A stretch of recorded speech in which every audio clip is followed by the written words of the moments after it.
Amen! Believe and you'll see what faith does. Amen? Blessings. So salamat po sa ating pong Panginoon Diyos for another opportunity na tayo po'y nagkasama-sama at muli magbabalik po ng papuri pa sa salamat sa ating pong Panginoon Diyos. Salamat po sa ating pong mga pre-program music at salamat din po sa bawat isa na talagang nandun yung puso na hindi pabayaan ng bawat gawain. Amen?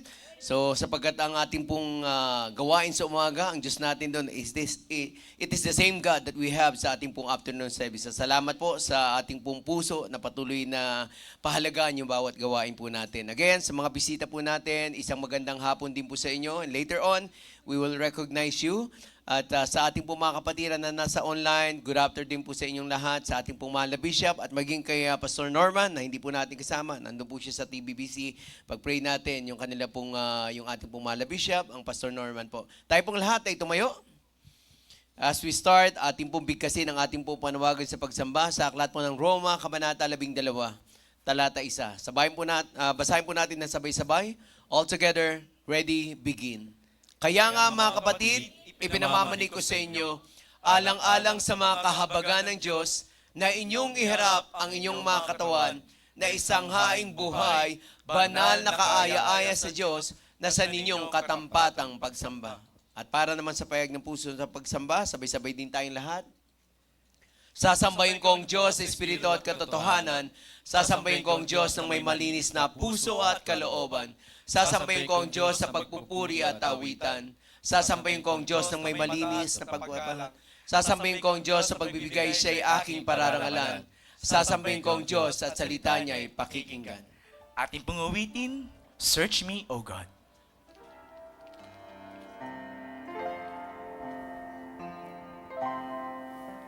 Search me, O God, and know my heart today. Try me, O Savior, know my thoughts, I pray. See if there be some wicked way in me.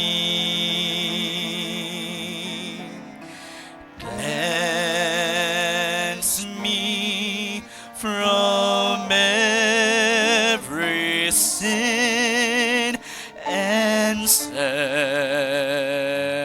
me free. Cleanse me from every sin and set me free. Please remain standing as I read the whole chapter of 2 Corinthians chapter 13. This is the third time I am coming to you. In the mouth of 2 or 3 witnesses shall every word be established. I told you before and foretell you, as if I were present the second time, and being absent now. I write to them which heretofore have sinned, and to all others that, if I come again, I will not spare. Since ye seek a proof of Christ speaking in me, which to you word is not weak, but is mighty in you.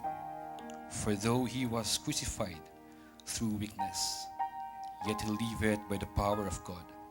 For we also are weak in him, but we shall live with him by the power of God toward you. Examine yourselves whether ye be in the faith. Prove your own selves. Know ye not your own selves, how that Jesus Christ is in you, except ye be reprobates. But I trust that you shall know that we are not reprobates. Now I pray to God that ye do no evil, not that we should appear approved, but that ye should do that which is honest, though we be as reprobates. For we can do nothing against the truth, but for the truth. For we are glad when we are weak, and ye are strong. And these also we wish, even your perfection. Therefore I write these things being absent, lest being present I should use sharpness according to the power which the Lord hath given me to edification, and not to destruction. Finally, brethren, farewell. Be perfect, be of good comfort, be of one mind, live in peace, and the God of love and peace shall be with you. Greet one another with an holy kiss. All the saints salute you. And the grace of the Lord Jesus Christ, and the love of God, and the communion of the Holy Ghost be with you all. Amen. Let us all pray. Heavenly Father, we thank you once again for this privilege and chance, Lord, na kami po ay makapaglingkod this afternoon. Thank you po, Panginoon, sa inyong pagpapala at habag sa amin sa araw-araw na aming ginagawa. And we also thank you, Lord, for our bishop, Panginoon, sa kanyang buhay na patuloy niyo ginagamit. Lord, patuloy niyo po siyang pag-ingatan, palakasin, pagpalain, Lord, sa po ng kanyang buong pamilya. And also, Lord, we thank you for the life of our Pastor Norman, Lord, kayo pong patuloy mag-bless sa kanya. Hawakan niyo po, Lord, ang kanyang ministry, ang kanyang endeavors, Panginoon. Gabayan niyo po siya at samahan, Lord, sa kanyang mga ministry, Panginoon, na kanyang ginagawa. And also, Lord, we thank you for this church. Kayo po ang patuloy na mag-bless at humawak sa bawat isa. And also, I pray, Lord, this afternoon, kayo po humawak, Lord, sa aming program. Hawakan niyo po ang tugtog, ang mag-lead, Lord, at mabibigay, Lord, na mensahe. Prepare our hearts as we listen, Lord, to your message. We give you all this. We give you this day. In Christ's name we pray. Amen. Amen. This time po, manatili po tayo nakatayo. Dahil alam ko po, handa na po ang lahat para muli ay umawit at magpuri sa Panginoon. At hindi na po para tanungin, ha. Alam ko po na lahat po ng ligtas ay aawitin ito ng malakas at masigla. As we sing a song, Jesus Saves. Amen. On the first verse, We have heard the joyful sound. Jesus saves, Jesus saves. Spread the tidings all around. Jesus saves, Jesus saves. Bear the news to every land. Climb the steeps and cross the waves. Onward is the Lord's command. Jesus saves, Jesus saves. Rising on the rolling tide. Jesus saves, Jesus saves. Tell the sinners far and wide. Jesus saves, Jesus saves. Sing ye island of the sea. Echo back the ocean caves. Earth shall keep her jubilee. Jesus saves, Jesus saves. Give the winds a mighty voice. Jesus saves, Jesus saves. Let the nations now rejoice. Jesus saves, Jesus saves. Shout salvation full and free. Highest hills and deepest caves. This a song of victory. Jesus saves, Jesus saves. para po sa ating pagpapatuloy, awitin mo natin, The Solid Rock. Amen. On the first verse, My hope is built on nothing less than Jesus' blood and righteousness. I dare not trust the sweetest frame, but wholly lean on Jesus' name. On Christ the solid rock I stand. Oh,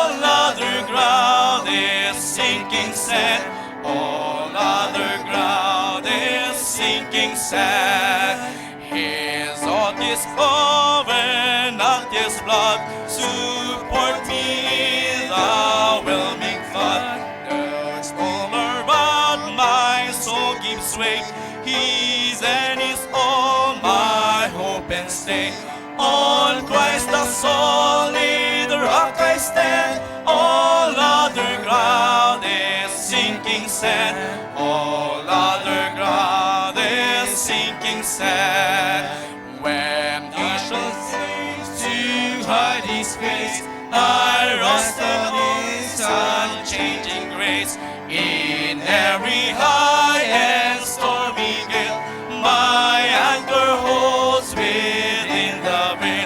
On Christ the solid rock I stand. All other ground is sinking sand. All other ground is sinking sand.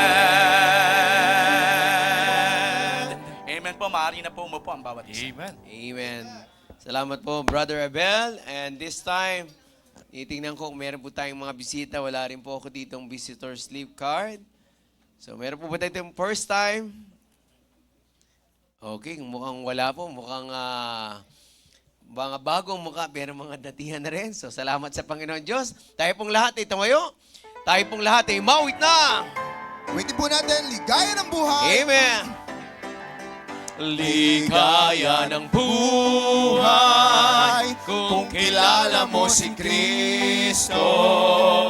Ligaya ng buhay kung siya'y manunubos mo. Babaguhin ang iyong buhay kung siya ay makamtan. Ang maging kay Kristo ay tunay na ligaya ng buhay. Magdamayan po tayo. What a happy life it will be if you know my Savior Jesus. What a happy life it will be if it's your Savior too. He will change your life completely if you'll just accept Him too. Just receive Him, friends, today, and you'll have a happy life with Christ. One more time po. Ligaya ng buhay kung kilala mo si Kristo. Ligaya ng buhay kung siya'y manunubos mo. Babaguhin ang iyong buhay kung siya ay makamtan. Ang maging kay Kristo ay tunay na ligaya ng buhay. Ang maging kay Kristo ay tunay na ligaya ng buhay. Amen. Ngayon naman po, tayo po idadako po sa atin pong pagkakaloob. But hayaan niyo po munang basahin ko po ang nakalagay po sa Matthew chapter 6 verse 33. Ang sabi po dito, but seek ye first the kingdom of God and His righteousness, and all these things shall be added unto you. Let us all pray. Dakilang Ama, salamat po sa pagkakataon na kami po ay makakapagbalik po ng amin pong mga kaloob po sa inyo. Nawa po ay maging mabangong samyo po ito sa inyo pong harapan. At sa pamamagitan po nito, mapurihan po namin ang inyo pong walang hanggang pangalan. Salamat po, dakilang Ama, sa pangalan ni Jesus. Amen. As we give, awitin po natin anything that costs me nothing. I cannot come before a righteous holy Lord and offer to Him worldly things I do not need and hope is pleased. For He wants me to give a heart that's truly His, an offering of highest price, a servant who the Lord can use. And I will not offer anything that cost me nothing.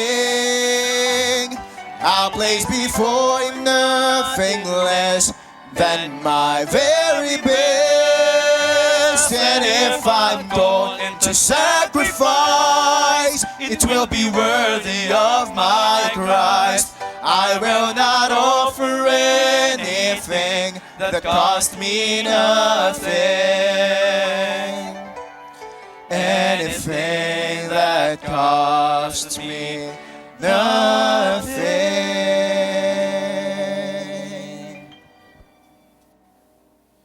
Amen. Salamat po. And this time, tayo po'y dadako sa ating pong blessing report. Amen? Amen. So, kung sino pong mga pinagpala po dyan, Amen. ay alam ko po, nung kayo po'y pinagpala, nagpasalamat na po kayo sa Panginoon Diyos. Ganoon naman tayo, di ba? Pag may blessing, thank you Lord.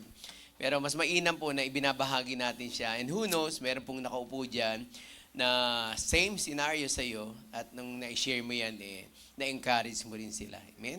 It's a double blessing na pwede nating masabi. Sige po, anyone? Wala pinag... Dikon? Oh, bidikon ng sir. Yan. Yan, pag-pray po natin. Yan. Tapos Ang ating pong birthday po, ay mabiyahe din ng Cebu.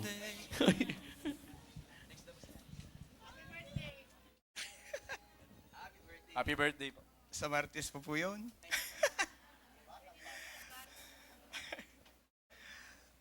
Gusto ko lang kasi ako ay nagpapasalamat sa Panginoon dahil sa ginawa niya sa amin. Hindi ko lang kasi makontent yung sarili ko na ibahagi yung ginawa ng Panginoon sa amin. Kasi last week, may nangyari doon sa driver ng car, yung humahawak ng aming sasakyan na naka-grab. 12:30 ng madaling araw kasi may nagpunta doon ng mga pulis sa aming sa building. Pinuntahan yung isang nakatira doon sa kabila. Pero yun yung bahay ng driver ng sasakyan. Sinabi na nakakulong yung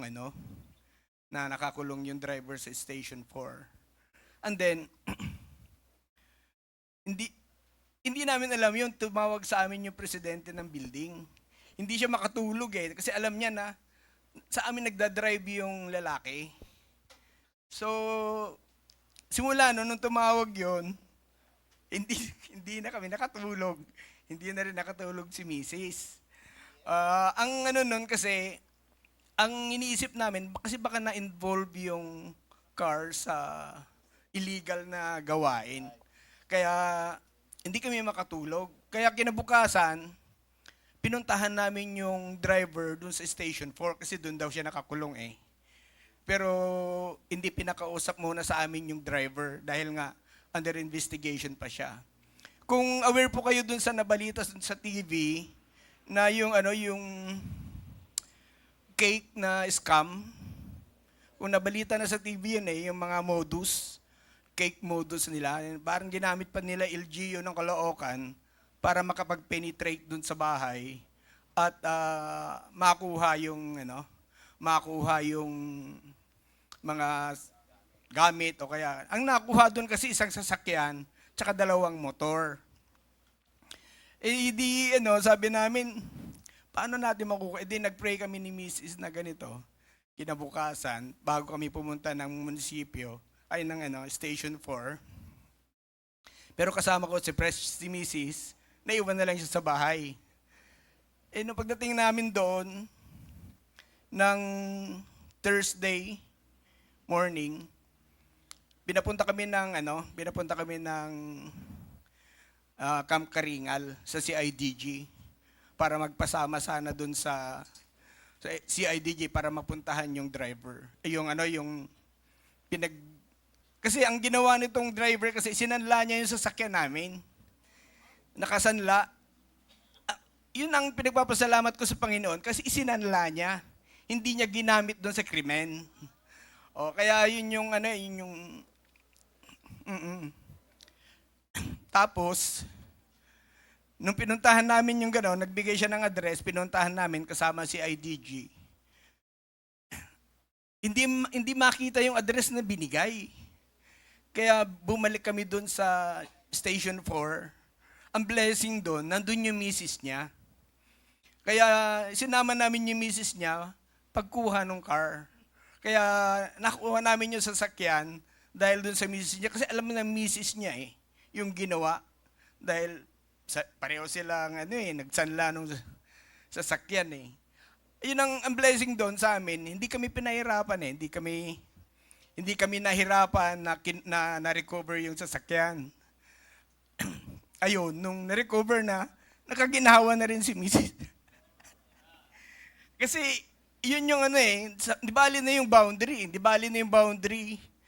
Ang blessing dun sa amin, yung sasakyan, hindi involved sa krimen at walang although, madumi, dahil nga nakasanla, nakakulong lang dun sa garahe, hindi naman ginagamit.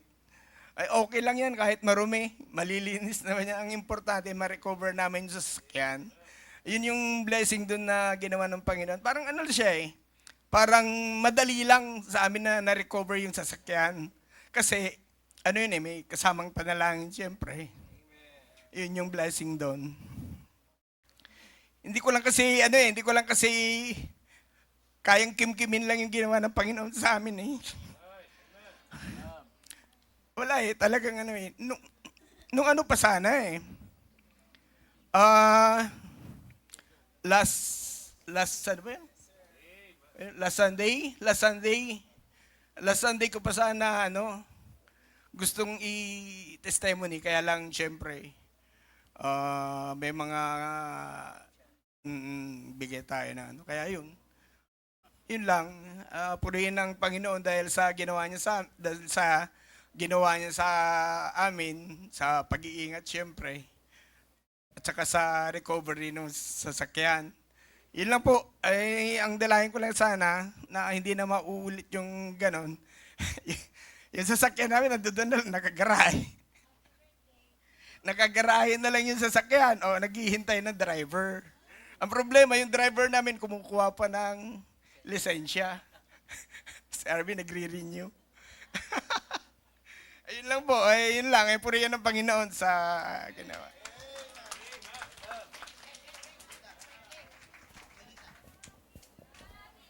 Birthday to you.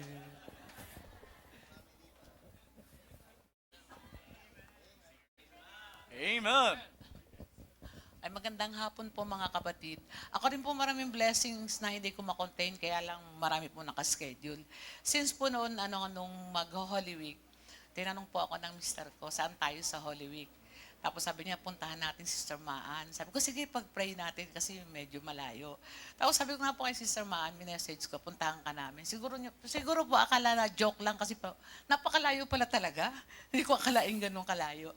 Tapos po rin po ang Panginoon na naka-encourage po kami sa kanya. Tapos nayaka po namin si Mama Anita. Tapos nakapag-fellowship pa po kami. Pero hindi po kami nagtagal. Siguro mga 1 hour lang po kami doon. Bumalik din kami. Balikan lang po kami ng misa ko. Nagpapasalamat lang po ako sa Panginoon sa blessing ng kalakasan ng katawan ng binibigay niya sa amin para makapang-encourage sa mga kapatiran. Tapos, every time po kasi meron kaming balak ng mister ko na ganyan. Ang una po namin iniisip makapaglingkod sa Panginoon. Nagdala po kayo ng mga trucks. Tapos namimigay po kami sa mga daan. Tapos ang blessing po doon, lahat ng naabutan namin ng trucks, may ngiti sa labi na tinatanggap. Tapos yung po sa McDo, binasa niya pa po. Tapos binigyan niya pa po yung mga crew.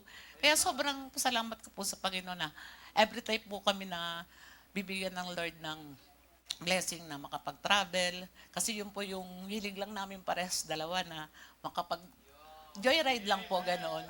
Pero ang talaga pong gusto namin doon, ma-share po yung blessing na binigay ng Lord sa amin. Kasi po, sa mga karendarya, pag kumakain po kami, sinishare ko po. Dati po, ganito rin hanap buhay namin. Pero napakabuti po ng Diyos sa buhay namin na ngayon, na-enjoy po namin yung walang hanggan niyang blessing. Patuloy lang po tayong unahin natin yung Matthew 6:33 nga po, but seek ye first the kingdom of God. Na sa lahat po ng gagawin natin, lagi siya ang una. Na kahit saan tayo pupunta, isipin natin na makakapaglingkod po tayo sa Panginoon, mapapapurihan po natin siya. Kami po mag-asawa, marami na rin kaming mga maintenance, pero parang wala lang po. Pero nagpapagamot po kami lagi at umiinom po ng maintenance sa asawa ko. Pero wala naman po, okay din pa po yung katawan. Yung asawa ko po, wala nga po pagod niya mag-drive eh. Kahit napakalayo. Ako na nga lang po yung nagsasabi pa magpapahinga na. Tapos ang isa pa pong blessing doon, yung mga pinuntahan po namin mga kamag-anak. Nasisharean po namin sila. Saka po yung, sobrang, alam niyo po yung pakiramdam na yung isang bata dati na tumira sa amin, na sobrang proud po sila sa amin, sa buhay ng pamilya namin, na pinagmamalaki po nila kami na hindi raw nila mararating yung ganyang buhay kung hindi dahil sa family namin. Sabi ko, mabuti kasi ang Diyos na ginaguide kami na kahit noong pa man na hindi naman kami mayaman, pare-paras lang tayo mahirap. Sa maliit na bagay na makatulong kami, yun ay para sa kapurihan ng Panginoon. At yun ay natututunan namin sa pag-aaral namin ng salita ng Diyos. Kasi tuwan-tuwa po ako doon sa bata, doon sa Nueva Ecija. Blessing po, nakadaan kami. Yakap po siya ng yakap sa akin. Tapos pinapakilala po kami doon sa mga anak niya, parents na kami daw po yung naging way, kaya narating nila yung buhay na ganun. Sabi ko, kasi sabi nga, whatever we have, iserve po lang natin to. At ang goal po talaga natin, ang papuri lagi sa Panginoon.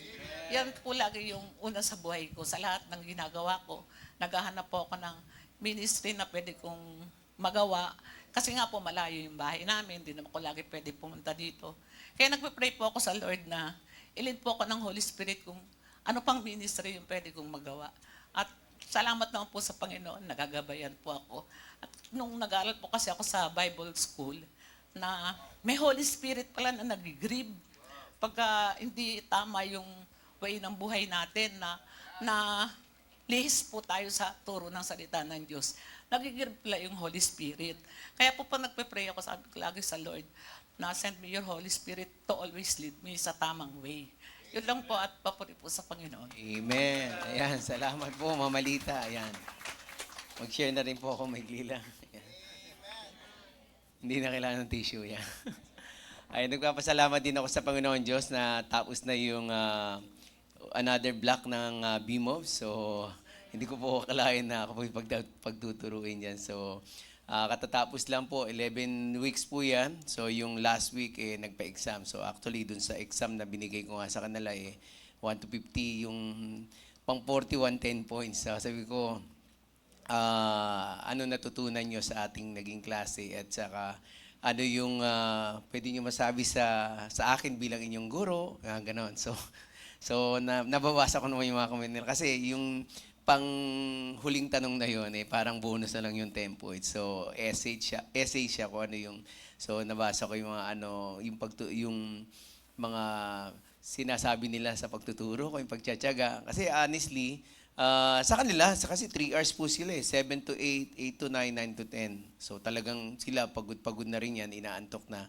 Pero pag ako po, talagang, syempre, parang sumasabay din ako Nakikinig din ako sa 7 to 8, 8 to 9 habang nag-aaral din po ako. Kasi kaya nga hindi nga ako nagmamasteral o kaya kasi tamad na rin po ako mag-aaral Pero dahil po sa binigyan tayo ng Panginoon through our Bishop PNG na opportunity makapagturo. So talagang ginrab na rin natin. And lalo pa yung tinuro po natin ngayon Old Testament prophecy, Daniel, Ezekiel. So talagang may hirap din. Unlike nung una po New Testament, Corinthians, sa Book of Corinthians. So medyo at least kasi pag sa prophecy talagang kailangan mong araling mabuti. Kaya so yun yung isa sa pinagpapasalamat ko sa Panginoon, natapos na yung block at maganda naman yung mga feedback ng mga naging estudyante natin. So, ayan, perfect si Doc.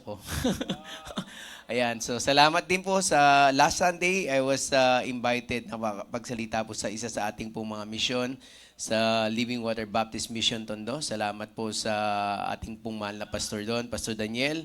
At sa kanya pong may bahay si Ma'am Pia. So kaya po tayo po yung nakabaro ngayon. So through the courtesy ng LWBM, salamat po sa Panginoon sa patuloy na paggamit po sa ating buhay. And salamat din po sa LWBM under the leadership of Pastor Daniel. Yun lang po. Salamat po. Papuri at pasasalamat sa Panginoon Diyos. Yeah, salamat po sa ating po mga napahinggang blessing report.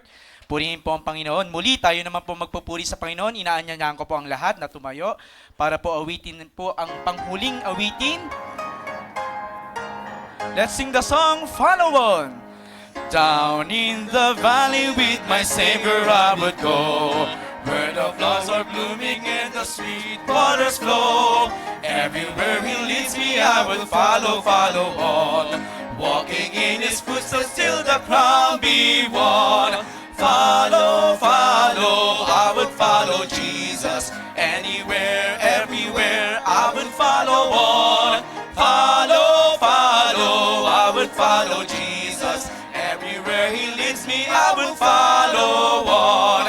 Down in the valley with my Savior I would go, where the storms are sweeping and the dark waters flow. With His hand to lead me, I will never, never fear. Danger cannot find me if my Lord is near. Follow, follow, I would follow Jesus. Anywhere, everywhere, I would follow on. Follow, follow, I would follow Jesus. Everywhere He leads me, I would follow on. Down in the valley or upon the mountain steep, close beside my Savior would my soul ever keep. He will lead me safely in the path that He has trod, up to where they gather on the hills of God. Follow, follow, I would follow Jesus. Anywhere, everywhere, I would follow on. Follow, follow, I would follow Jesus. Repeat last chorus. I would follow on. Follow, follow, I would follow Jesus. Anywhere, everywhere, I would follow on. Follow, follow, I would follow Jesus. Everywhere He leads me, I would follow on. Amen po. Maaari na po umupo ang bawat isa at this time po tayo po ay makakapakinig ng tanging bilang. Amen.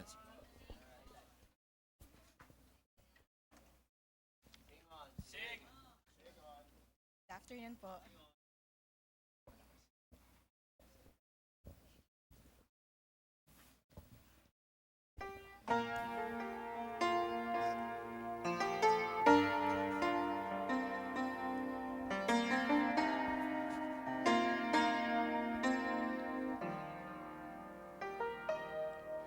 If I had just one more song that I could sing you, one more story I could tell before I leave. If I only had one message I could bring you, there's no question it would be about the cross, about the blood, about the place I found God's mercy and love. And although it's bittersweet, remembering the cause, there's something beautiful about the cross.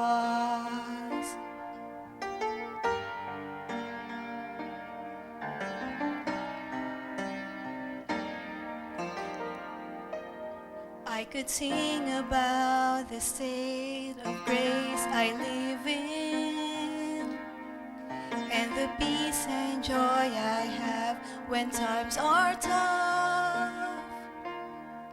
And you see in all the blessings I've been given, in the end, my life is just about the cross, about the blood, about the place I found God's mercy and love. And although it's bittersweet, remembering the cause, there's something beautiful about the cross. 2,000 years ago, if I had watched Him die, I think I would lose all hope, demanded to know why. But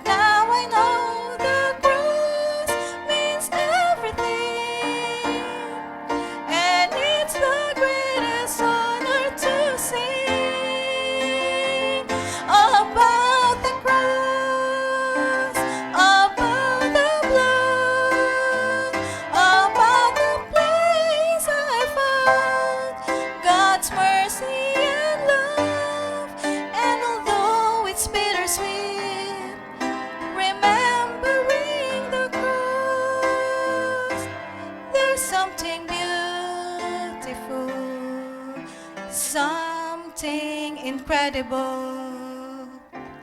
There's something wonderful about the cross. To God be the glory po.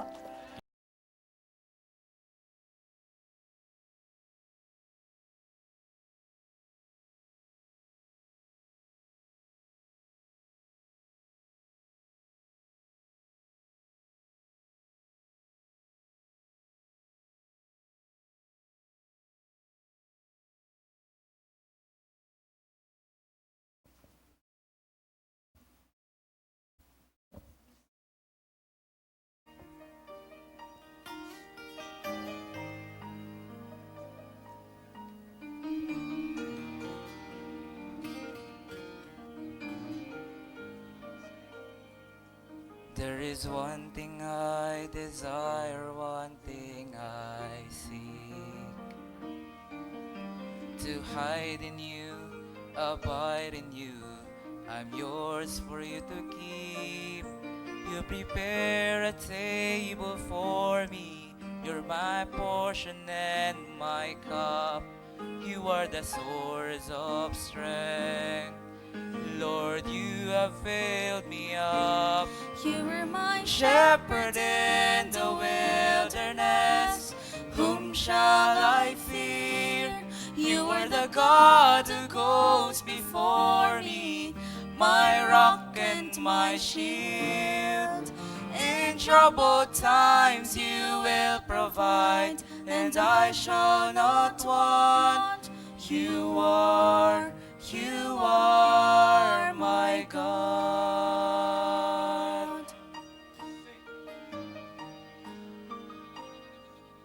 Though I walk through the valley of death, I will magnify and glorify you with every breath. When the wicked stand against me, I will follow as you lead. You are the truth, the way, the lamp unto my feet. You are my shepherd In the wilderness, whom shall I fear? You are the God who goes before me, my rock and my shield. In troubled times you will provide, and I shall not want. You are my God. So I'll be of good courage, for you have overcome. You will not forsake me, so I wait upon you, Lord. So I'll be of good courage, for you have overcome. You will not forsake me, so I wait upon you, Lord. You are my Shepherd in the wilderness, whom shall I fear? You are the God who goes before me, my rock and my shield. In troubled times you will provide, and I shall not want. You are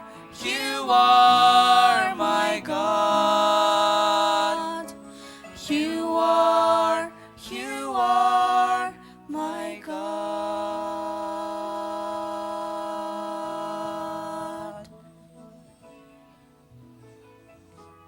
To God be the glory po. Amen. Salamat po sa lahat ng ating pong mga tanging bilang. Yan. So, na naghanda sa ating pong mga puso sa pinakamahalagang bahagi ng ating pong gawain this afternoon. Amen? Preaching nothing but the word and pleasing no one but the Lord. Bigyan na po natin ang ating pong 100% attention as we listen to the word of God na dadali po sa atin ng isa sa mga preachers ng ating pong iglesia, Preacher Nathan Cirila. Preach on!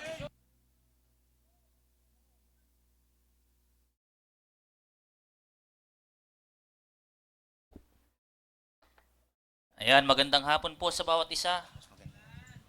Hello, mas maganda nga, Pastor. Tama. Yan. Magandang hapon po sa bawat isa. Handa na po ba tayo para sa salita ng Diyos? Nagpapasalamat po tayo sa opportunity once again na makatayo po sa inyong harapan. Magamit po ang pulpito na talagang masasabi natin, pulpito po ng ating mahal na bishop. 'Di ba na pag tumayo ka dito, mararamdaman mo yung espiritu ng Panginoon eh. Yan. So, yung last, naalala ko, parang mga October po ako last nag-preach. So, ito po yung first time ko ngayong taon, no? At kala ko wala nang kaba pero meron pa rin pala. Ayan. Nung nakaraang linggo, sinabihan po ako ni Pastor Norman na mag-ready po ako kasi yun po pala yung lagay ni Pastor Kurt nung Sunday. Hindi natin sure, baka sabi niya, nasa ospital si Pastor Kurt. So nabanggit ni Pastor Kurt yung kalagayan niya. At nagpapasalamat tayo sa Panginoon dahil cleared po yung kanyang mga di ba? Yung kanyang mga lab test. Pero alam niyo na po yung kasunod na ipapanalangin natin kay Pastor Kurt na nabanggit niya naman nung Sunday, di ba? Ayan. Panalangin po natin yung lifetime partner ni Pastor Kurt. So magandang hapon po sa bawat isa. Nagpapasalamat po tayo sa ating mahal na bishop sa patuloy na paggabay, sa patuloy na pag-guide sa atin, pagiging example sa atin, sa ating Pastor Norman, sa patuloy na paggabay din po sa atin. At wala po sila dito dahil po nasa ministeryo po sila ng Panginoon. Ang ating pong mahal na bishop nasa lugar ng Cainta, ipanalangin po natin yung gawain doon. At si Pastor Norman po nasa Caloocan naman. Kaya na I'm sure ready na po tayo, handa na po ba tayo para sa salita ng Diyos? Hinahayaan ko na po kayong tumayo. At alam niyo naman po pagkahapon, talagang napakabilis lang po ng ating, di ba, talakayin. Ayan. Matthew chapter 14 verses 22 to 33. Very familiar passage po sa bawat isa. Matthew chapter 14 verses 22 to 33. Kung nakita na po, say amen. Ayan, basahin po natin to ng salita and then sa huling verse, sabay-sabay po tayo. Verse 22, and straightway Jesus constrained his disciples to get into a ship and to go before him unto the other side while he sent the multitudes away.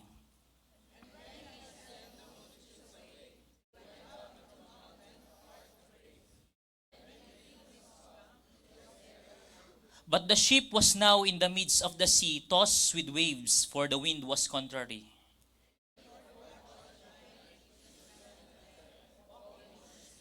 And when the disciples saw him walking on the sea, they were troubled, saying, "It is a spirit," and they cried out of fear.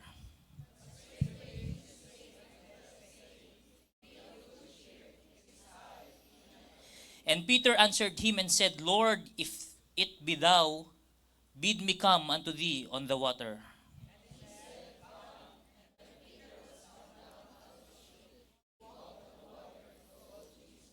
But when he saw the wind boisterous, he was afraid, and beginning to sink, he cried, saying, "Lord, save me."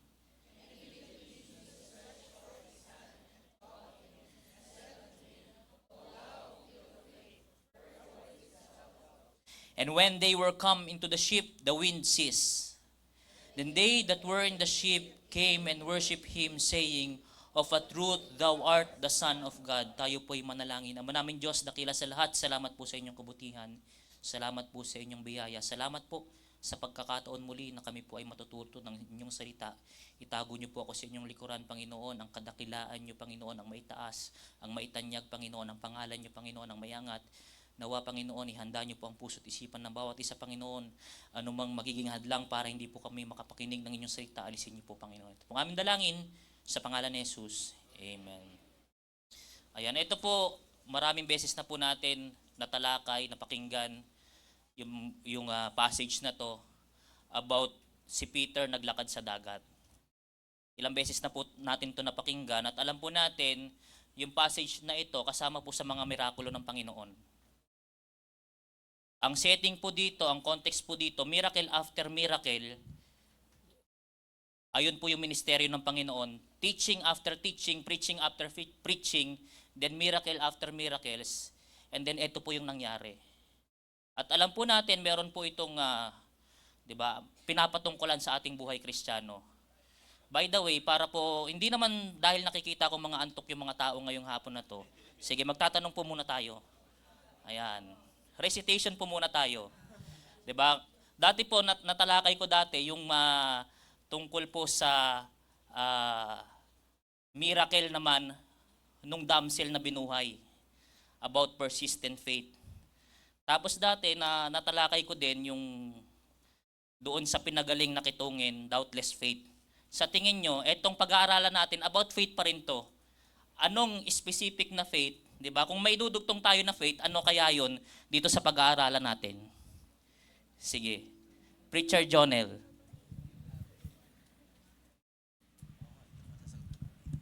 Distracted faith.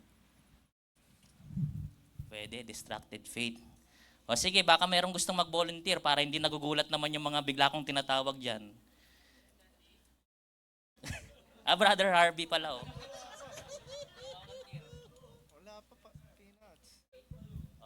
Nag-ano pa, may gusto akong tawagin si Mother Pearl kasi eto talagang, ano to eh.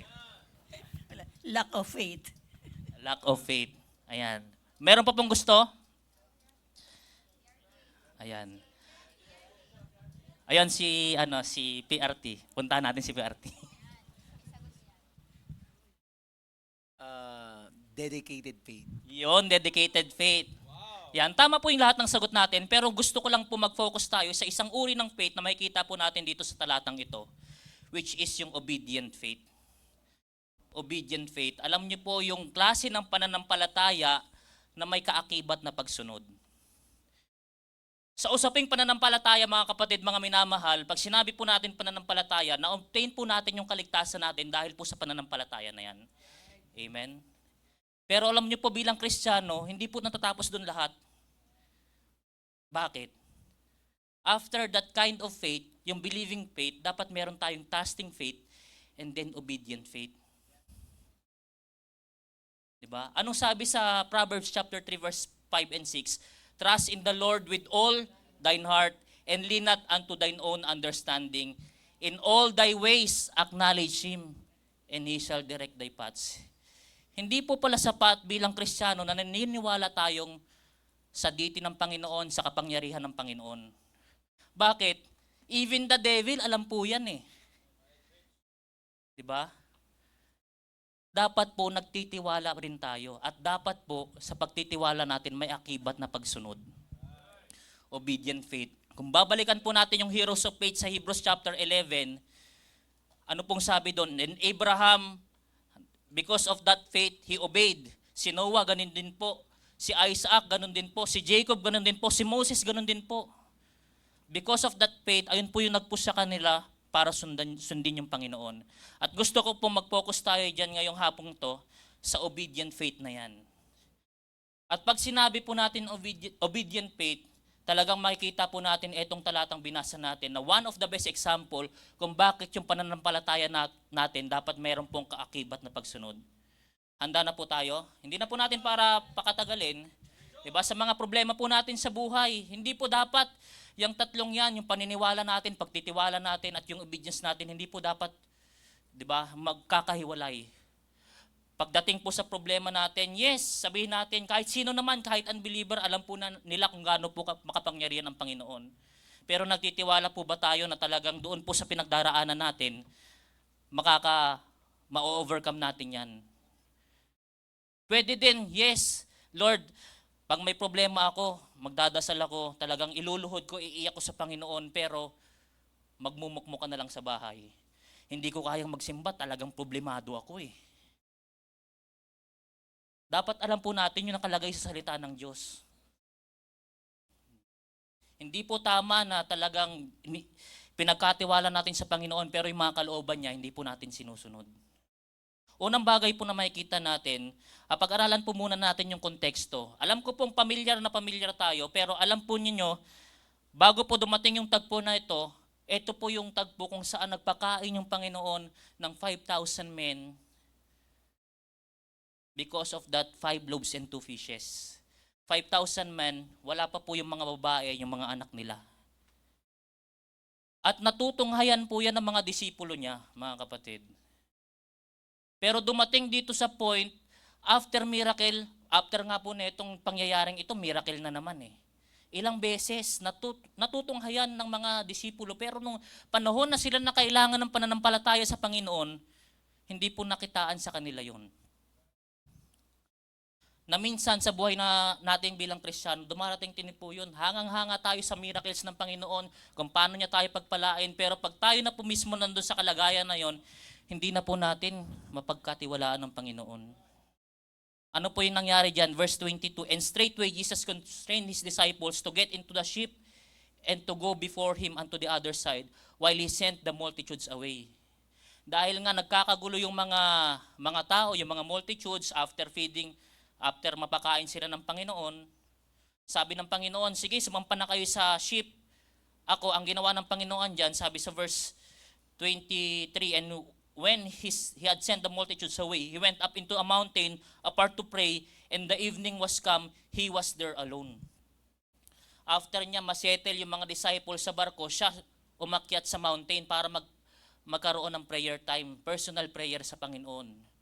Hindi lang po ito yung instance kung saan nagkaroon ng personal prayer ang Panginoon. Ilan beses po yan. Kaya imagine nyo po, kung magkakaroon po tayo ng example sa pagkakaroon ng personal prayer, yan po si Jesus Christ. But the ship was now in the midst of the sea, tossed with waves, for the wind was contrary. Wala po si Jesus Christ, hindi na po nila kasama, nasa mountain po si Jesus Christ, sila pinasakay, hanggang dumating na po na sa gitna ng dagat yung mga disciples. Eto na po yung problema. And yun nga po sa verse 25 and 26, and when the disciples saw him walking on the sea, they were troubled, saying, it is a spirit, and they cried out of fear. Dumating na po yung takot. Nung panahon na lalapit na yung Panginoon, pinagkamalan pa nilang multo.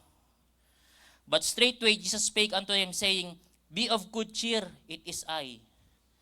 Be not afraid, ako ito. And Peter answered him and said, Lord, if thou bid me come unto thee on the water, kung ikaw nga yan, Panginoon, sabihan mo ako na tumungtong din dyan sa dagat at maglakad. And he said, come. And when Peter was come down off the ship, he walked on the water to go to Jesus. But when he saw the wind boisterous, he was afraid, and beginning to sink, he cried, saying, Lord, save me. Nung panahon na naglalakad na siya, nawalan po siya ng focus sa Panginoon, dumating yung malakas na hangin, malakas na bagyo, doon na po nagsimula mag-sink. Ang ginawa niya po, di ba, ano po yung sinabi niya dito? He cried, saying, Lord, save me. And immediately Jesus stretched forth his hand and caught him and said unto him, O thou of little faith, wherefore didst thou doubt? Ang liit naman ng pananampalataya mo, Peter. Bakit ka nag-doubt? And when they were coming to the ship, the wind ceased. Then they that were in the ship came and worshipped him, saying, of a truth, thou art the Son of God. Bilang paglulundo, siya po ay niligtas ng Panginoon. At because of that, pagliligtas sa kanila ng Panginoon, pagliligtas sa kanya ng Panginoon, they worship the Lord. Unang bagay po na makikita natin dito, mga kapatid, the crisis that reveals obedience. The crisis that reveals obedience. Alam po natin, pag sinabing crisis, ngayon meron tayong oil crisis, talagang napakuluba niyan, napakatindi niyan. Walang lunas diyan, or ang lunas diyan, napakatagal na panahon. Kaya nga ngayon, kinonsider tayong crisis. Ito, naranasan din nila yung crisis. Pero yung crisis na ito, yung nararanasan nila, ayun pala yung magre-reveal na kailangan nila ng obedience sa Panginoon. Sa verse 24, but the ship was now in the midst of the sea, tossed with waves, for the wind was contrary. Tignan niyo po yung position ng pressure. Yung kanilang barko, nandun po sa gitna ng dagat. Ano pang sinabi dyan?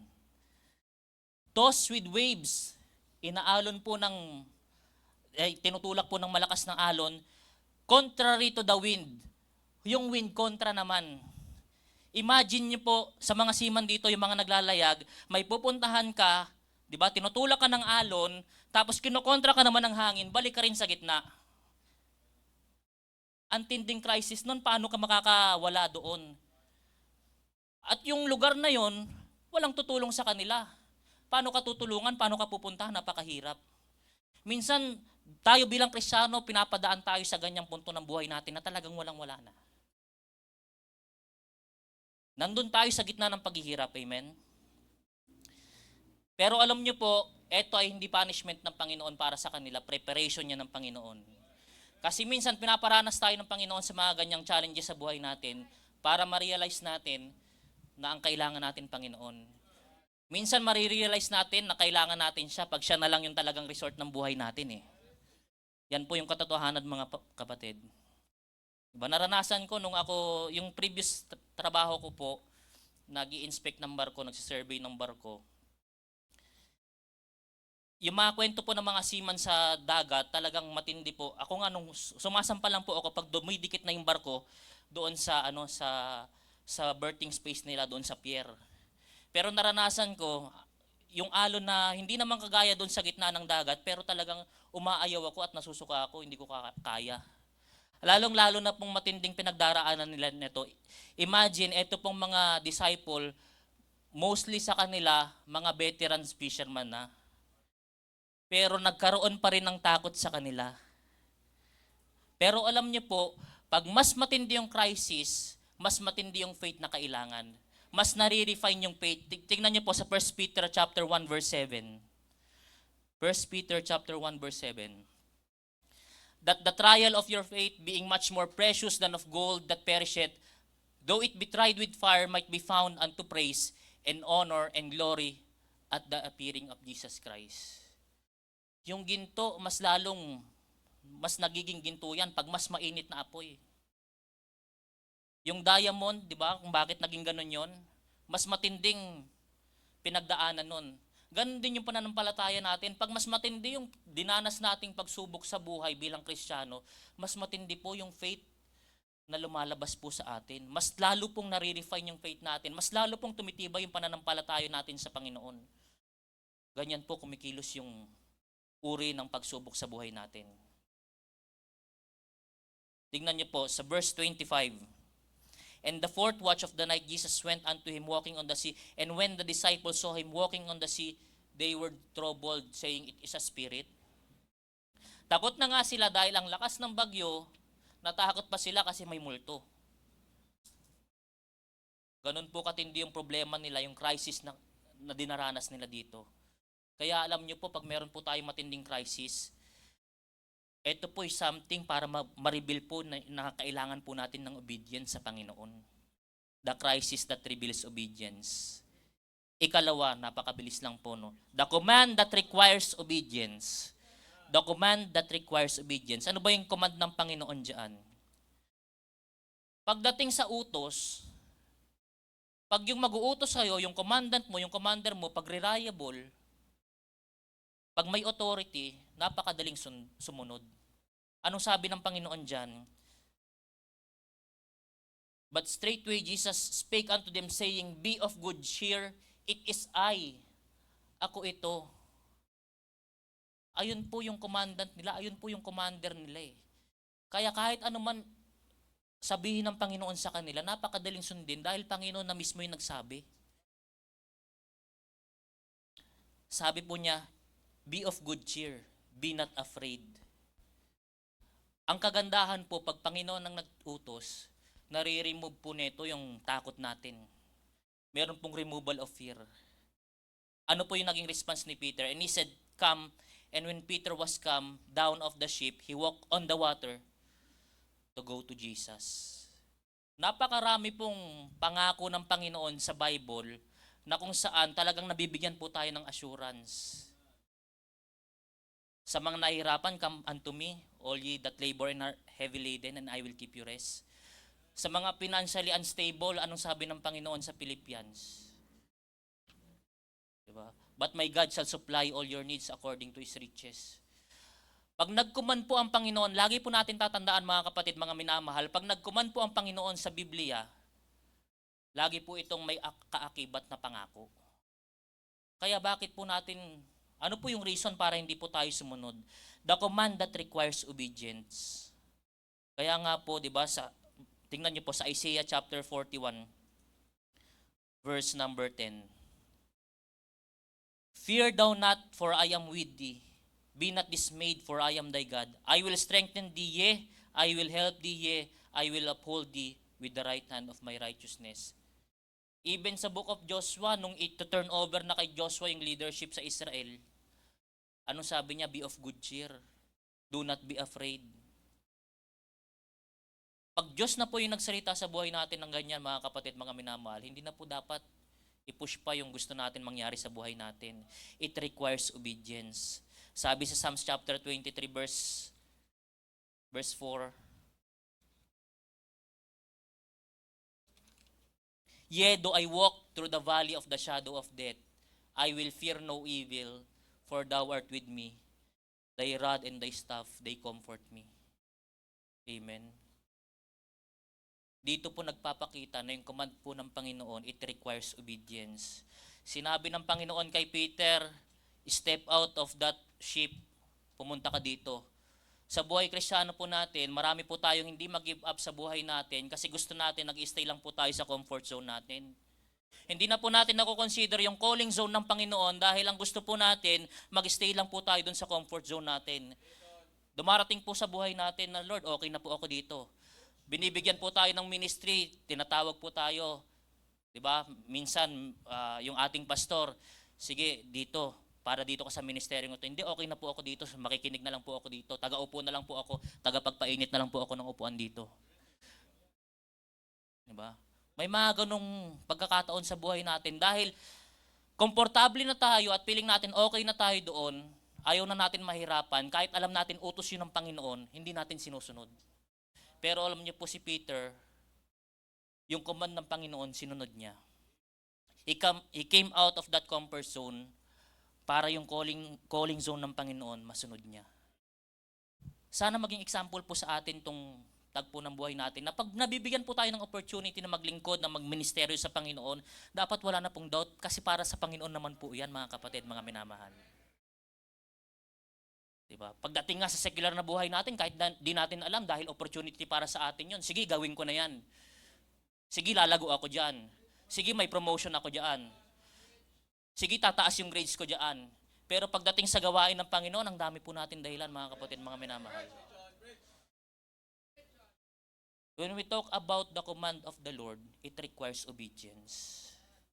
At lagi po natin tatandaan sa James, di ba? Faith without works is dead. Alam po natin yung pinatutungkulan niyan, hindi po kaligtasan. Dahil alam po natin by faith yung kaligtasan natin. Pero yung kaligtasan mo, pag wala po yung gawa, patay po iyan. Mga kapatid, mga minamahal. Dahil yung pagle-labor natin sa Panginoon, manifestation po yan ng kaligtasan natin eh. Amen. The command that requires obedience. The conflict that refines obedience. The conflict that refines obedience. Nung akin pong inaaral, parang parehas lang yung crisis tsaka conflict eh. Pero alam niyo po itong conflict na pangyayari dito, pumasok po ito right after the command. Ibig sabihin, hindi ibig sabihin na nasa will na tayo ng Panginoon, sinusunod natin siya, naglalakad na tayo sa dagat, okay na, smooth na, all the way hanggang mamatay tayo bilang Kristiyano. Hindi po ganon. Ang katotohanan po mga kapatid, mga minamahal, pag mas lalo tayong sumusunod sa Panginoon, mas lalo po tayong sinusubok. Pag mas lalo tayong mainit sa Panginoon, mas lalo tayong tinitira ng kaaway. At alam niyo po, walang pakialam yung mga kaaway sa mga Kristiyanong tumalikod sa Panginoon eh. Mas masipag sila pag nakikita nilang mas mainit to sa Panginoon.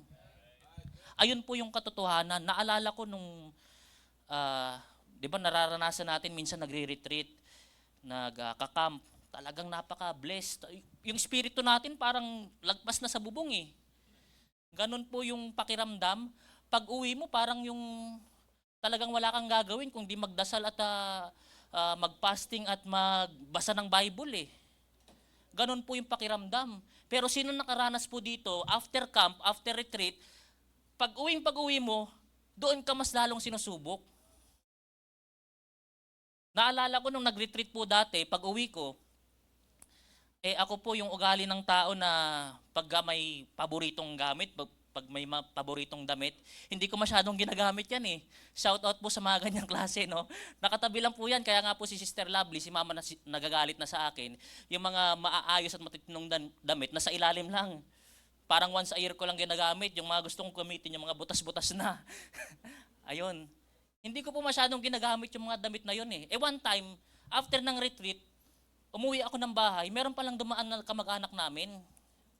Tapos uuwi ng probinsya, Visayas. Ang ginawa niya, pinagkukuha po yung mga paborito kong damit na hindi ko ginagamit. Di ba? Parang gusto ko siyang, ewan ko kung noong panahon na yun, meron ng Facebook, baka Friendster pa lang eh. Text pa lang. Parang gusto kong tawagan at i-text at kung ano-anong sabihin eh. Di ba? Meron po mga ganyan instances sa buhay natin na ang init-init natin, pinagpala tayo, ang gusto natin, meron agad tayong goal para sa Panginoon, diyan naman po tayo tinitira.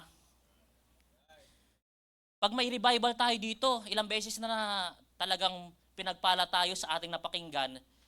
Tapos pagbaba natin, paglabas natin ng gate, makikita mo yung sasakyan mo pala, walang side mirror.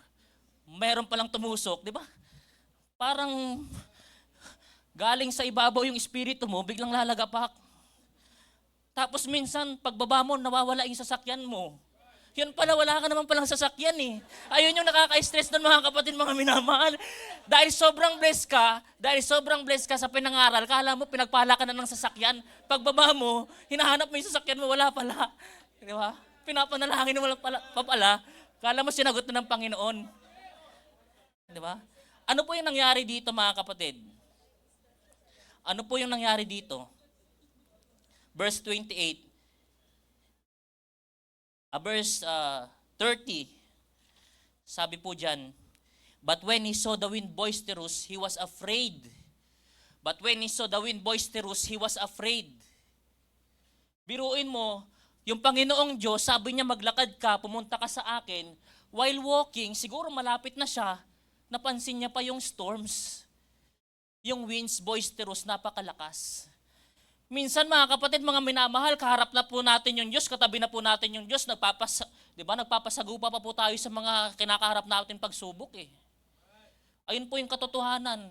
Andiyan na po yung, kaharap na po natin yung Diyos, yakap-yakap na po natin yung pangako niya, pero pagdating po ng mga unos sa buhay natin, nagpapagapi pa rin po tayo mga kapatid. Doon po nagsimula na wala yung focus nila. After na wala po yung focus nila, nagkaroon po ng fear. Nung nagkaroon po ng fear, doon na po nagsimula yung failure. Sabi po dyan, no? And beginning, he was afraid and beginning to sink. He was afraid and beginning to sink.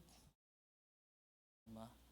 Lagi po natin naririnig, lalo na po tayo, pagka nag-a-advise po tayo sa iba nating kapatiran, ay ang problema mo kahit malaki yan, mas malaki yung Diyos natin. Pero pag tayo naman po nasa sitwasyon, ganun din po yung ginagawa natin eh. Kahit alam po natin, miracle, kagaya nga po sa kanila, miracle after miracle, ang dami po ng napatunayan mismo. Nakita nila sa, di ba, face to face. Nakita nila kung paano po yung mga miracle na nangyari. Pero alam nila na si Peter, nasa harap niya na yung Panginoon, nag-doubt pa rin siya. Mas nag-focus po siya doon sa boisterous winds. Nung nag-focus siya sa boisterous winds, doon na po nagsimula yung takot, yung fear. At sabi po dyan, he began to sink. Yung failure. Alam niyo po, yung failure natin sa buhay natin bilang Kristiyano, hindi po yan biglang magdi-decide ka na tatalikod na lang ako sa Panginoon. Alam niyo po, yung mawawala tayo ng prayer time, hindi po yan nag-decide tayo na ayaw na po natin mag-pray. Nagsisimula po yan gradually. Dati nagpipray ka, morning, evening. Ngayon, 3 beses pa rin naman pagkain na lang na. Di ba? Babawasan mo ng isa hanggang makakalimutan mo na yung prayer time mo. Yung Bible reading mo, dati nagbabasa ka pa kahit inaantok ka na. Binawasan mo ng binawasan hanggang wala na. Yung attendance mo, dati prayer meeting, afternoon, inalis mo na. Tapos wala na, wala ka ng pake. Hindi ka na nasasaktan kahit ilang buwan ka na wala dito sa ating iglesia. Alam niyo po yung failure sa buhay Kristiyano, yung pagtalikod sa Panginoon, gradual po yan. Kaya wag na po natin simulan. Dapat po ina-anticipate natin. Ang pinakamahalaga po dyan, focus tayo sa Panginoon eh. Diba? Anong sabi sa Bible? Hebrews 12, looking unto Jesus, the author and finisher of our faith. Kaya nga po, pag merong conflict sa ating buhay Kristiyano, pag alam mo na talagang sumusunod ka sa Panginoon, focus ka lang palagi. Kasi pag naalis yung focus mo diyan, diyan na po nagsisimula yung ating pagbagsak. The conflict that refines obedience. The cry that restores obedience. The cry that restores obedience. Verse 30, but when he saw the wind boisterous, he was afraid, and beginning to sink, he cried, Lord, save me. Lord, save me. Kung naalala po natin yung storya ng prodigal son, kung paano po naging disrespectful itong prodigal son, kinalimutan, binaliwala yung kanyang ama, pero nakita po natin, baliwala po lahat ng ginawa niya nung bumalik siya sa Panginoon eh. Maaring kung ikaw yung magulang nun, tapos ganon yung ginawa ng anak mo, pagbalik mo, ano pang ginagawa mo dito? Bumalik ka pa. Diba? Or di kaya tatanggapin mo, pero kung ano-anong sasabihin mo. Diba? O sige, bumalik ka dito, kumain ka dyan ha, ayusin mo. Iba yung treatment. Pero nakita po natin kung gaano ka-righteous yung tatay dito. Kung paano niya tinanggap yung anak. Wala naman sinabi yung anak eh. Hindi naman siya lumuhod at kung ano-ano pang pagpapatira pa yung ginawa niya eh.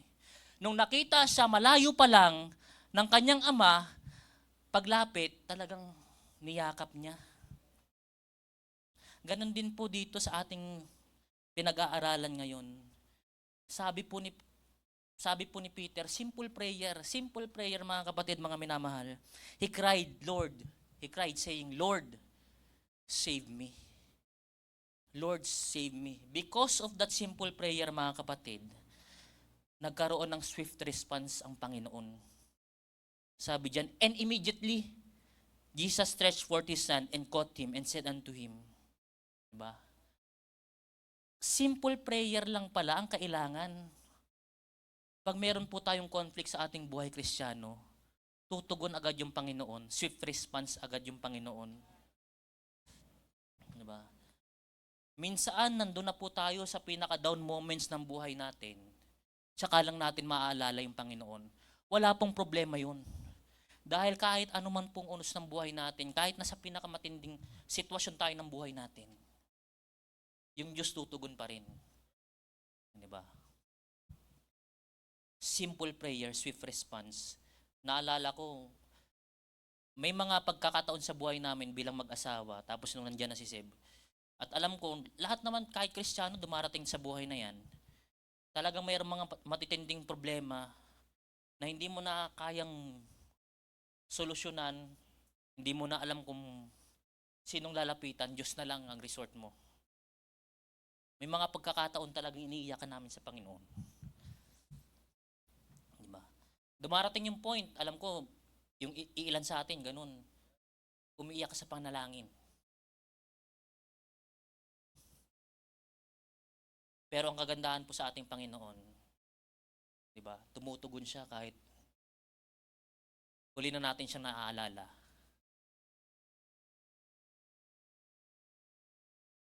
Kaya nga nakaka-rebuke minsan nung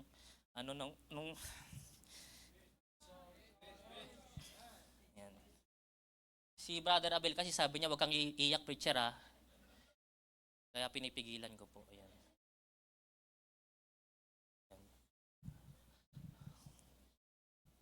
Sabi ni Sister Lovely one time, pag ganito na lang ba yung nararanasan natin tsaka tayo iyak sa Panginoon?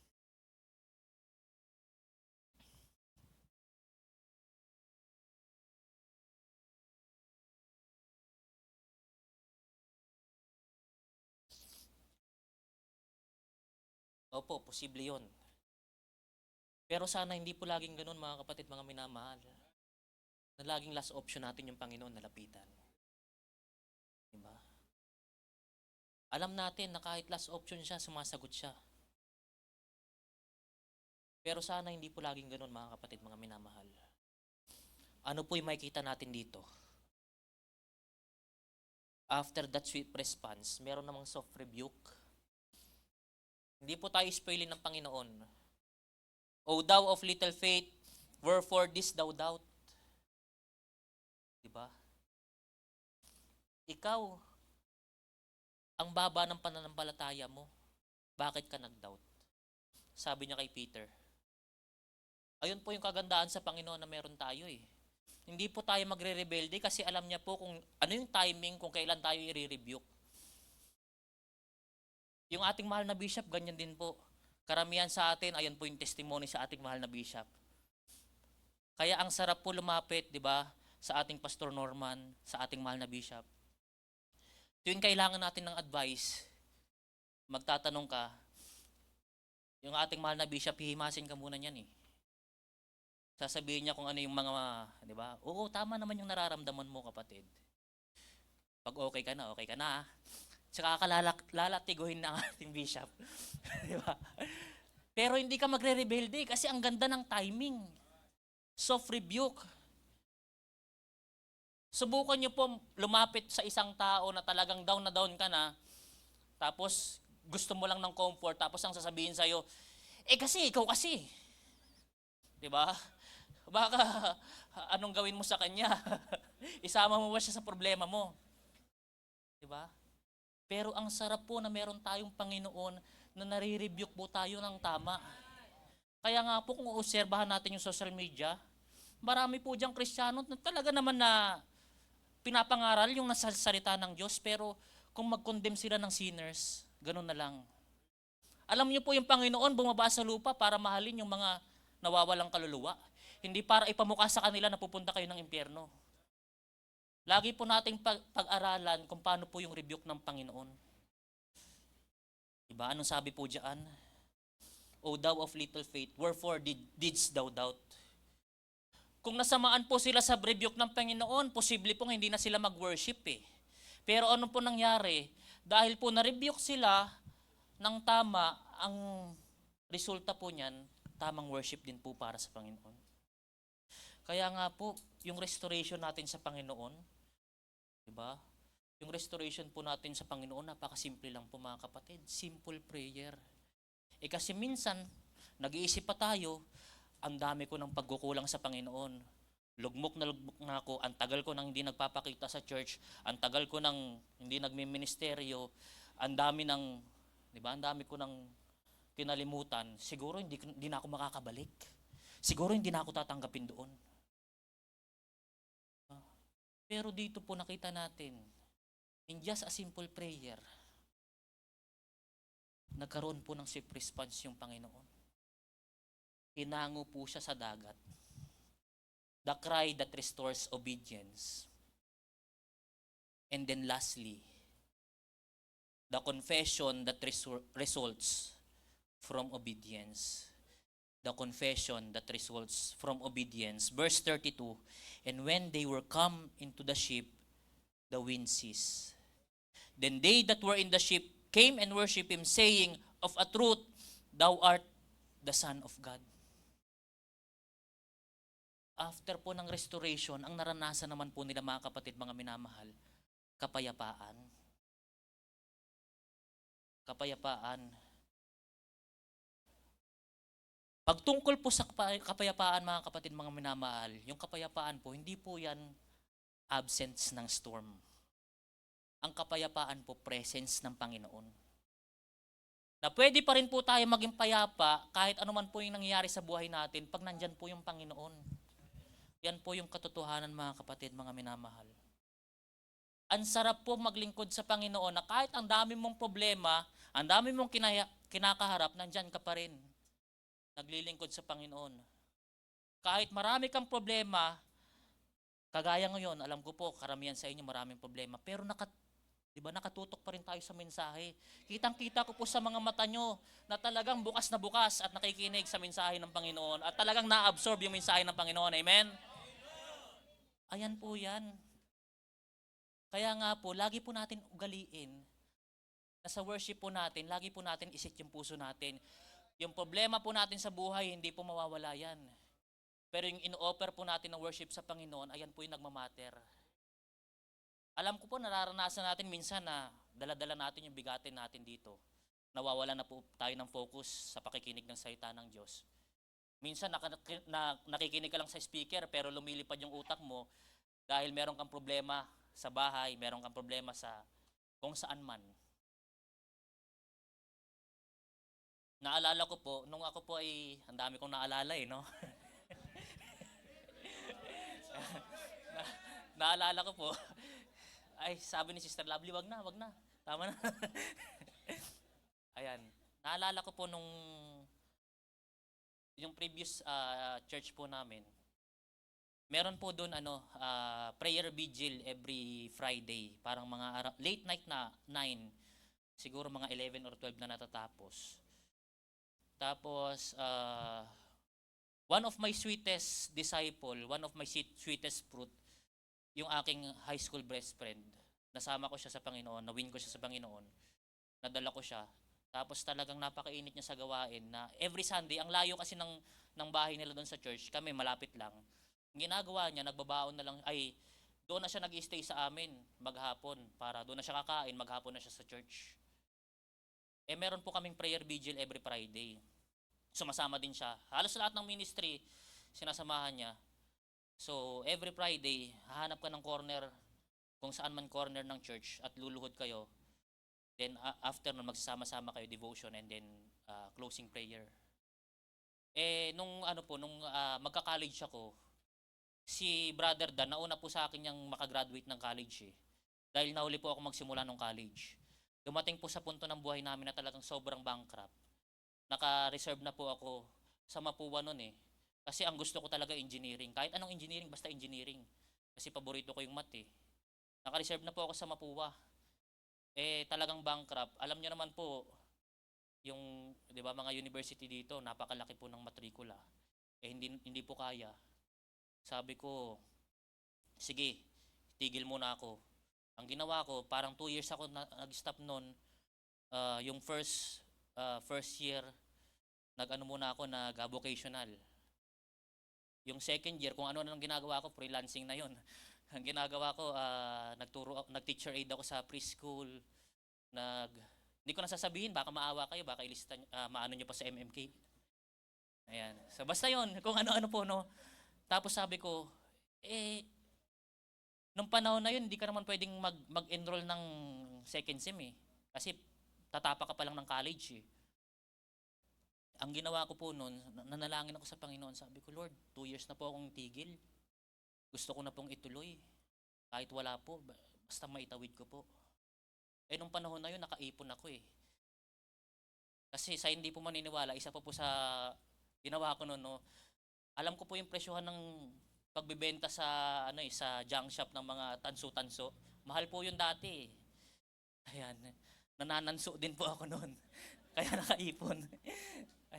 So ayan po, no. Nung panahon na yon, sabi ko, Lord, ayoko nang palagpasin, baka tamarin na ako. Hindi ko na mapatuloy yung pagka-college ko. May naipon ako kaso pamasahe lang. Batangas po ako mag-aaral noon Salamat po pala, shoutout po kay Tita Maris, kay Ma'am Maris. Siya po yung nagsabi sa akin about petroleum engineering. Sa Batangas lang po yun ino-offer. So, ayun, sabi ko, interested ako. Doon na lang ako, tapos mas mababa po yung tuition. Pero ang hawak ko lang noon, prayer vigil namin, parang around 300. Mura pa lang yung pamasahe na yun Wala pang mga waste noon, mga maps, hindi ko alam gamitin yun. Basta bawal maligaw, kasi sakto lang yung pamasahe mo. May baon ka lang, may tubig ka lang. Sakto lang. Tapos nung panahon na yun, dapat, magagabi na dapat naghahanap na ako ng paraan na mapag-uutangan para may extra ako. Hindi nakakatakot. Choice ko na doon na lang ako sa church at mag-prayer vigil kasama po yung mga kapatiran at saka yung isa kong naging bunga sa Panginoon. Tapos, sabi ko, after ng closing namin, natapos na lahat, doon na ako natulog sa church para madaling araw, babiyahin na ako. Sabi ko, sige, okay na to. Kung ano man dito, okay na. Sakto, pagmulat ko ng mata, biglang lumapit yung kaibigan ko na yon. Biglang may binunot, binigay sa akin, 300 pesos na naman. Grabe yung blessing. lumuhod ulit ako sa Panginoon at nag-pray na nagpasalamat ako.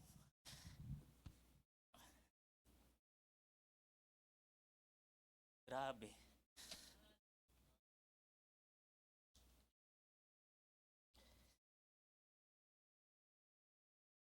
Bakit ba laging ganito dito? Ayan, 'di ba? Ang sarap balikan na kahit anong problema ng buhay mo, Diyos ang bahala.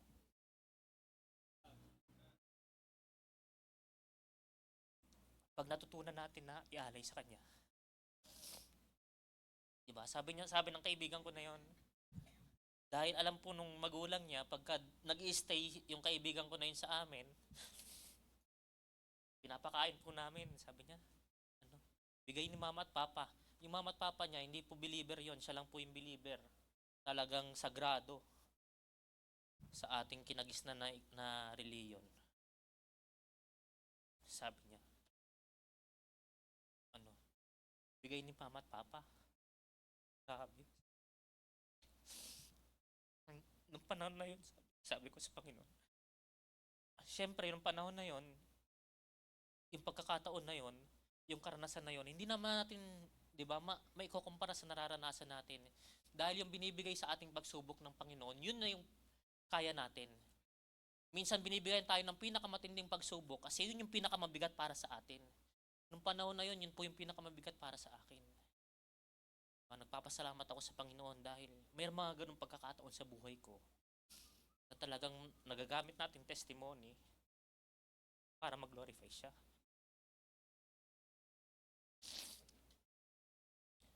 Okay na po.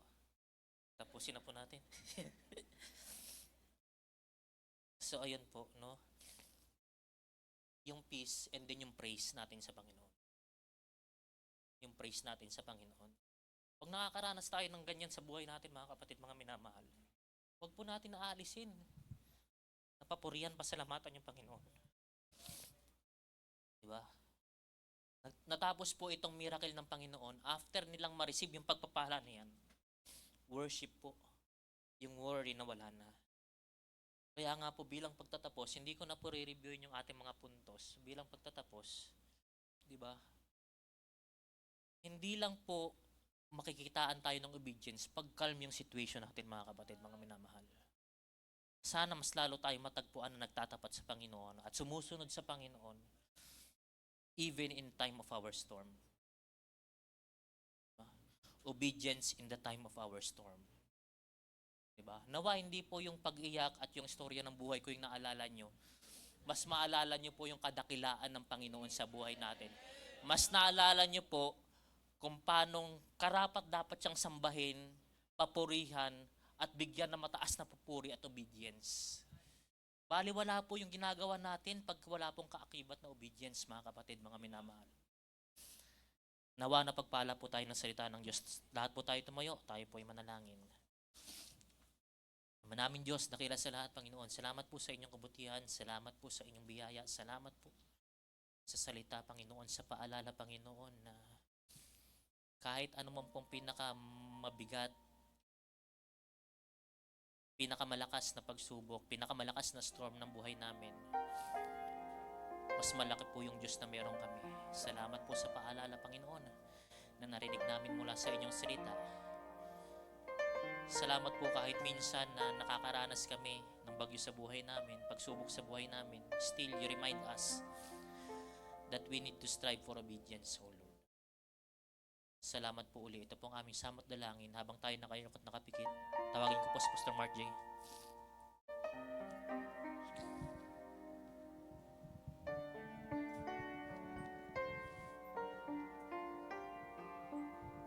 Patuloy po tayong manalangin. Napakalino po ng mensahe, mga kapatid, na ang pananampalataya natin magresulta po nito sa pagsunod natin sa ating Panginoon. If God is talking to you ngayong hapong ito, hindi na para pahabain nating invitation. The altar is now open. Why not come here at the altar, kneel down and pray, at hingi tayo sa Panginoon, gaya po ng hiningi ng Panginoon ay mga disipulo sa Panginoon. Lord, increase our faith. Na kung meron tayong hingiin sa paglapit natin dito sa altar, hingin natin sa Panginoon, Lord, palakasin niyo po yung pananampalatayang meron po ako. Sapagkat alam ko po, Panginoon, the faith that cannot be tested, cannot be trusted, Panginoon. Yung pananampalatayang hindi po nasubukan, hindi po mapagkakatiwalaan. Kaya po ngayong hapong ito, Panginoon, I know yung mga trials and testings na pinagdadaanan po namin, hinuhubog po kami nito, Panginoon, para sa mas better us, Panginoon. Para po sa mas, alam niyo po, yung refined, Panginoon, na nilikha po ninyo sa buhay po ng bawat isa po sa amin. Wala pong excuse, Panginoon. Lahat po kami nakakaranas. May kanya-kanyang crisis, may kanya-kanyang conflicts po kami, Panginoon. Lord, naranasan na po namin lumakad sa tubig nung tumingin po kami sa inyo. Pero nung dumating po yung alon, naramdaman namin yung malakas na hangin. Lord, bilang tao, nadidistract po kami. Bilang tao, nadidiscourage po kami. Pero salamat, Panginoon, sa mga pagkakataon na kami po'y lumulubog. Isang tawag lang po namin sa inyo, Panginoon, yung kamay po ninyo lagi po nariyan para tulungan po kami. Lord, naranasan na po namin ng makaraming beses, makaraming ulit, Panginoon, kung paano niyo po kami sinagip, Panginoon. Mula po sa bingid ng alanganin hanggang sa bingid, Panginoon, ng alinlangan, lagi po kayong nariyan upang tulungan, gabayan po kami. Lord, ang dalangin ko sa mga kapatiran pong nandito po sa unahan, na lumalapit po ng may pananampalataya. Kung ano man po, Panginoon, yung mga ipapagawa niyo po sa amin, tulungan niyo po kami, Panginoon, ng sumunod ng may pananampalataya. Help us, O God, to walk by faith and not by sight, Panginoon. Kung pairalin namin yung aming paningin, baka hindi kami sumunod. Pero salamat, Panginoon, sa mensaheng aming napakinggan, na yung pananampalatayang meron kami, magdadala sa amin sa pagsunod po sa inyo, Panginoon. Lord, pagpalain niyo po yung bawat isa. Increase our faith, O God. Tulungan niyo po kami na tumatag, lumago, at lumakas yung aming pananampalataya. Salamat po, Panginoon, sa tagapagsalita na ibinigay niyo po sa amin sa hapon pong ito. Truly, Panginoon, sa testimony pa lang niya, ipagpapahala na, Panginoon, sa buhay po ng bawat isa po sa amin. Lord, pagpalain niyo po yung bawat isa, patatagin niyo po kami, lalabas po kami ng bahay-sambahang ito, Panginoon, na pinatatag, pinalakas po ninyo yung pananampalatayang meron kami, Panginoon. Salamat po, O Diyos, sa inyo po namin pinagkakatiwala, even our bishop, Panginoon, naway kayong patuloy na mag-ingat sa bawat lugar na pinupuntahan niya upang mangaral ng niyo pong salita. Ganyan din po yung aming Pastor Norman, Panginoon, continue to give him wisdom, provide niyo po yung kanyang pangailangan sa nalalapit po na kanyang wedding, Panginoon.